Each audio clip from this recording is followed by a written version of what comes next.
As a young radio DJ back in the 80s, I was beyond thrilled when I landed my first job at a local station. But my excitement quickly turned to dread when I was assigned to the night shift. It wasn't just the strange hours that unnerved me. It was the stories that I heard from my coworkers of a mysterious caller who had been plaguing the station for years. No one knew who the caller was or what they wanted, but their calls were always unsettling. The equipment in the studio would malfunction, they said, and strange whispers could be heard in the background. Some even claimed to have seen the shadowy figures darting around the studio. At first, I dismissed these stories as nothing more than urban legends. But as I settled into my new routine, strange things began to happen.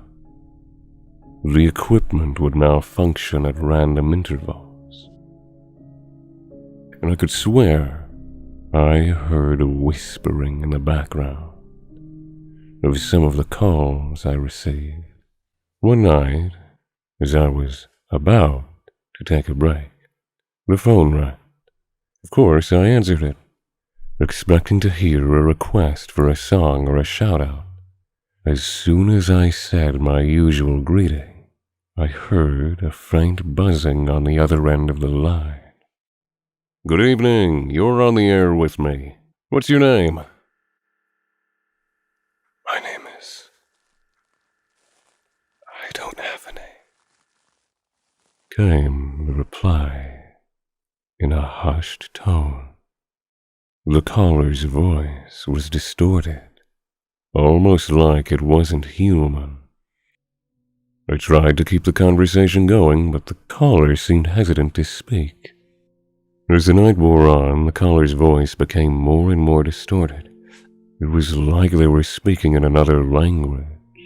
The equipment in my studio continued to malfunction, making it difficult to focus on the conversation.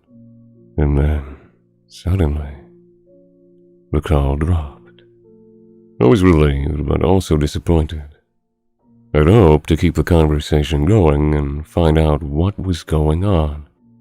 The next night, I returned to the radio station, feeling even more uneasy. The strange call from the night before, it stayed with me, and I couldn't shake off the feeling that something was off. As I settled into my seat, I noticed that the equipment was still malfunctioning. My soundboard emitted a low, continuous hum, and the microphone crackled, even when it was turned off. Despite the technical difficulties, I tried to stay focused and professional.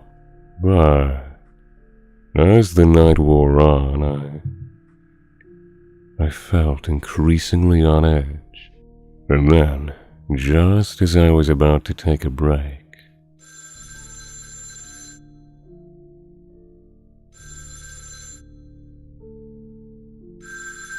I hesitated before picking up the phone as anyone would.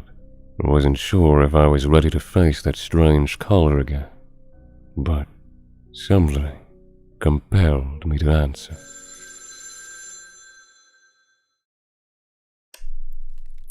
"Good evening. You're on the air with me. What's your name?" "What is your name? Who am I speaking with?" "You should have listened to me. You should have stopped playing my music." My heart sank, but before I could respond, "You don't know who I am, do you? I used to be a musician. I had a band, and we played all over town. But then something happened. I can't explain it, but everything changed. The music, it wasn't mine anymore. It was like something else playing through me. And when people started getting hurt, I had to stop. I had to destroy all the recordings. But one survived. One survived. One recording that I couldn't bring myself to destroy. I heard it on your station. You played it. And now you have to pay. My blood ran cold. I'd never played any music that wasn't part of the station's playlist. As I listened to the caller's words, I could feel the weight of their words settling on me, like a thick fog that wouldn't lift. The caller's voice had an otherworldly quality to it, like it wasn't coming from a human at all. I couldn't shake the feeling that something was terribly wrong. I realized then that the caller was not just a voice on the other end of the line, but something much more sinister. I began to hear strumming from my headphones, the strumming of a guitar. But this didn't sound like an ordinary guitar. It made me feel unnerved. It's almost as if I could hear it in my mind at the same time I heard it through my ears. He was playing a guitar, but when I heard it, a sense of dread I had never experienced before washed over me. I heard this song before. As he played the guitar, the whole room began to spin from my perspective.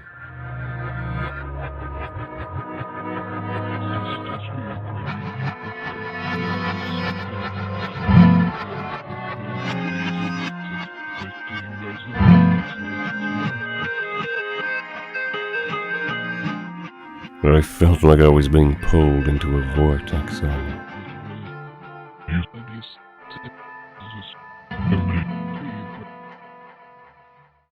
The strumming stopped. His voice disappeared, leaving me alone in the station once more. I was trembling. This went on for months. I would receive calls while I was on the air, but only from that caller. The phone calls would be nothingness, silence. I could hear coughing on the other end, or a garbled voice, or verbalizations that were not human.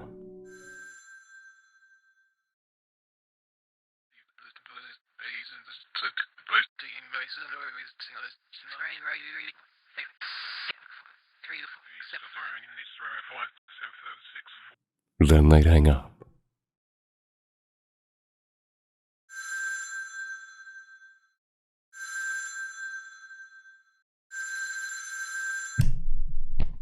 Good evening. Who am I speaking to? Good evening. It's you. How are you? What I heard confused me. I heard my own voice on the other end of the line. Being a radio host, you have to understand what to say on the fly. But for once, in the studio, I was speechless. Eventually, I snapped out of it. I'm doing very well. How are you? You shouldn't have come into the studio tonight. Really? That's interesting. What do you mean by that? And then? 4MBS341. My own voice started reading numbers. And then? 4MBS. Okay, what do you mean by all this? What are these numbers? And then it hit me. He was reading my car license plate number. The whole world froze. Like the whole environment around me shrank.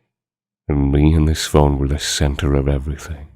Excuse me, is this a prank call? What are you doing? I asked. 4MBS413069. He was reading my social security number. He continued as I tried to cut him off. Excuse me, I know this is a prank call. Could you please stop? 349. Windcrest Avenue. Excuse me, who is this? I hung up the phone, but he was still on the line.